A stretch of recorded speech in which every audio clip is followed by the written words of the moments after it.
On the Dream Power Show, we spend a lot of time talking about how dreams and other modalities help bring out our inner beauty. But truth be told, while that is great and what we should aspire to, how we physically present ourselves to the world is just as important. I mean, you can be the most giving, angelic person ever, but people are never going to see that if you look like a hot mess. So, how do we find our beauty, especially when the bloom of our youth has faded? Let's ask an expert. Joy Ruffen is a signature style specialist who is all about inspiring women in their second act, promote an image that fits their personality and lifestyle. Welcome to the Dream Power Show, Joy. Debbie, it's so good to be with you. And what a wonderful introduction. I love the way you parlayed into what we're going to be talking about. So tell me, how do you define style? Oh, what a question. Well, it took me quite a while to come to understand and to know the difference between fashion and style, because my background is in the fashion industry, which I love, but yet somehow, somewhere, many of us women, especially those of us who are in our second act, regardless of age, we've gone over to the dark side because fashion is very fickle. And style is very individual, and it brings out the inner you, the inner glow. It helps you to project the core, the essence of who you are. So tell me, what's the biggest mistake women make with their wardrobes? I there are several, but I feel that probably from what I have seen and witnessed is that the biggest mistake is that as we mature, when you're young, Debbie, you can get away with any, every, and all. You can wear everything. You can. But as we age and that body begins to go through its transformation, good, I don't like bad and indifferent, but it changes. And then we have to change with it. And what happens for too many women is that they don't know, because they weren't taught, I wasn't, how to dress that best showcases their body shape. And that's the biggest mistake. You see women who are wearing just the wrong styles for their body shape. But how would you figure out your body shape if you really aren't quite sure, and especially if it's changed over the years? Good I question. know mine has. Well, the change over the years happens for all of us. Trust me, we know this. But yet, for body shapes, there are 5 major body shapes. And there is a way that we can discover that. But for now, I'm just going to list them for you, and you can kind of visualize what they might be. We have the apple, we have the pear, we have the hourglass, we have the rectangular, and we have the inverted triangular. Now, if you kind of really give it some thought, you can kind of visualize what those body shapes are. And a prime example I like to give, because people can visually see things, we talk about the apple shape. Well, Debbie, how many different apples are there?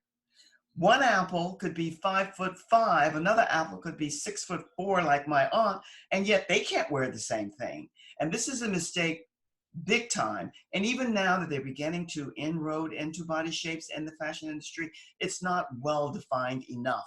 You have to really get to know your body. If you like fashion, if you like style, and you want to have your own individual style, you have to know your body shape. That's your beginning. And you measure and you find out, and we have all of that in place. Yeah, for a second, you mentioned something I was going to ask you about, and that's height. Because I am what you might politely call short statured.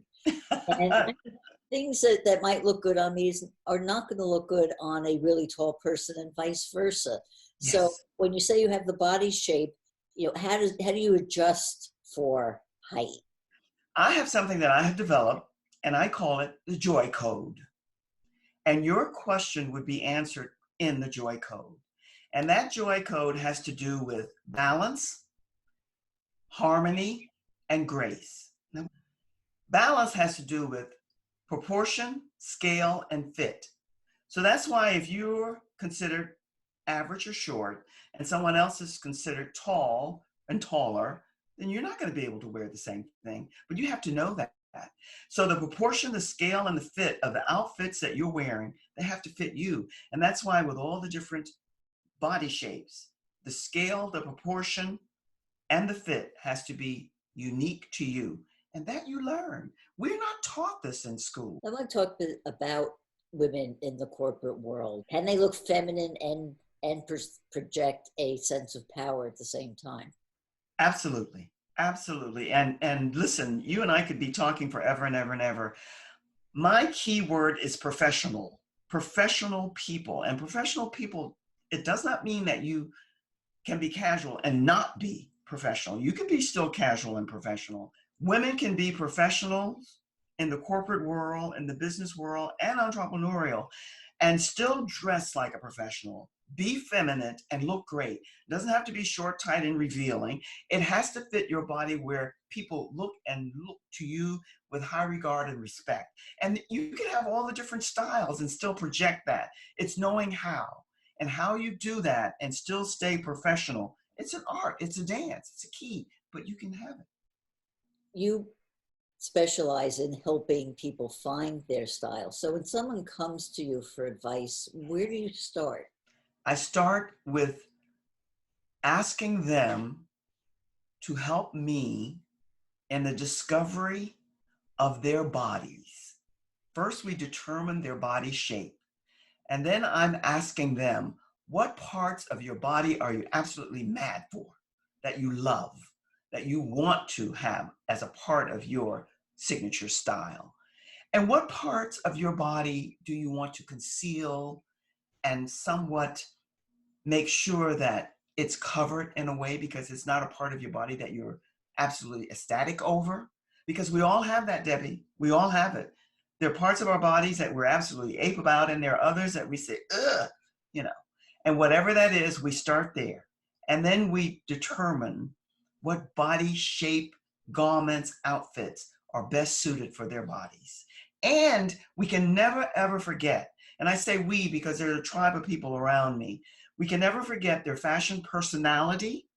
Personality counts a lot because maybe they're more of an introvert than an extrovert. They don't like dramatic, bold things.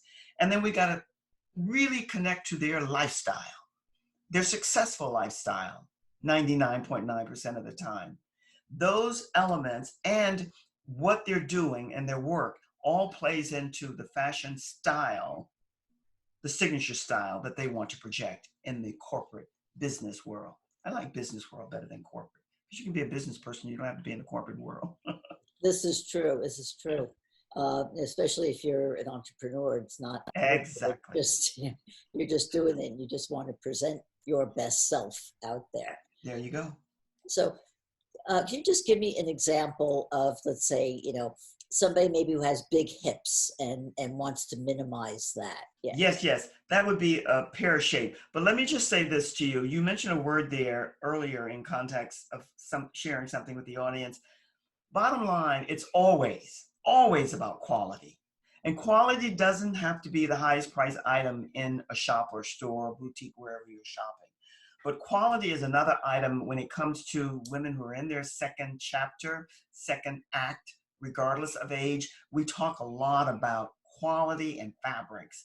But back to your question, if someone, let's say, is a pear shape, which means that you're hippie, thighs, then you don't want to the sad thing, and I say sad because this is somewhat of a movement that I'm involved with. The sad thing is that for now, it seems that behinds, derrieres, the backside, and there are many other words that we could use, it seems to be a pivotal point for women to showcase. And it's really sad because not many women out there are looking like J-Lo. Now, J-Lo works out 2 or 3 hours every day. I heard her say that on television. And J-Lo is J-Lo. God bless her. I love her. Yet, you and I are not J-Lo. And I don't know about you, but I'm not going to the gym every day. And the backside is not the side that I want to project. So you have to learn to wear clothes, if you care, and hopefully you do, that project your entire body and showcase your hips in a very attractive way. And the leggings, jeggings, and tights that so many women are running around, that's not doing it. When you're working with somebody and you're in the process of assembling a wardrobe for them, do you stay with certain colors and fabrics, or can you mix it up, or does it, which is better, to just have a whole variety of different things and different colors, or just to stay in one color? Well, that depends on the individual, Debbie. It really is contingent upon the person and what style they're in. Now, we have five major style categories. And so, contingent upon which is your main, that's where we focus, that's where we stay. And just as an example, we have the classic, which is still the number one style all over the world, no matter what ethnic group, culture, whatever. And then we have natural, sporty, one and the same, super casual. We have chic, we have romantic, and then we have dramatic. Now, most women, Debbie, are going to fit one major category, but they might have one other sub and maybe two, not more than that, because then it gets to be, I love Iris Apfel, love her, but how many Iris Apfels can we have? This means that she loves everything that's big and bold and wonderfully crazy, but that's her and that's her style, but that's not for everyone. So you have to first determine, which I will help you to do, what your preference is in style. What category do you fit in? And then we work around developing and assembling a wardrobe for you that's in that category. Let's say that you don't have a lot of money to spend on clothes. Are there some musts that every woman should have in her wardrobe? I think one of the biggest misconceptions about signature style or having style, not being a fashionista, that's a whole different ballgame, is that you have to have a lot of money. And that is so, so wrong. You can be very, very stylish and walk into a room and own that room, walking out of Walmart, J.C. Penney, and any other Steinmart. And I'm not knocking these stores because I think most women shop there. But once you know quality and you know value and you know your color palette and your body shape, you can assemble a wardrobe that would put somebody who has millions of dollars to shame. So it's not about the money. It's about knowing your style and knowing what works best for you and knowing a little bit, not a little bit, a lot about fabrics. Because a lot of the lower end stores have fabrics that you wear them once and they're gone. So you'll learn to decipher what those are and to stay away from them. But it's not about the money, it's about the knowing. Here we are, we're now stuck at home, and maybe a lot of us, even in our work situations, are really only seen from the waist up, on video calls and video chat. Yes. So what do you suggest for style in the age of COVID? Well, one of the things that I suggest is that you really get to know what part of your body you want to showcase, what part are you most proud of, and also, if you can, stay with the color palette that works best for you. And once you know that, whatever it is that you have on, it works.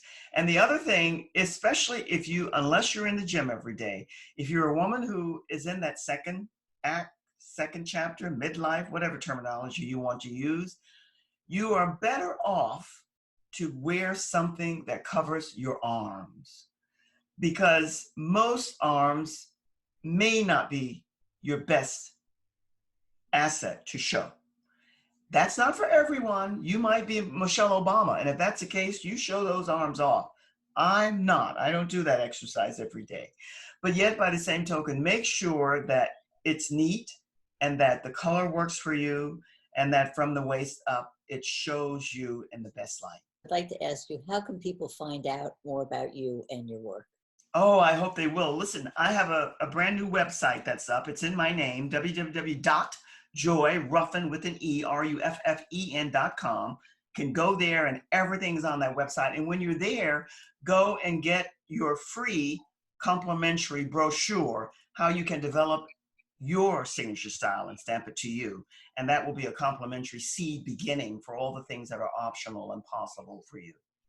We've been speaking with stylist extraordinaire Joy Ruffen.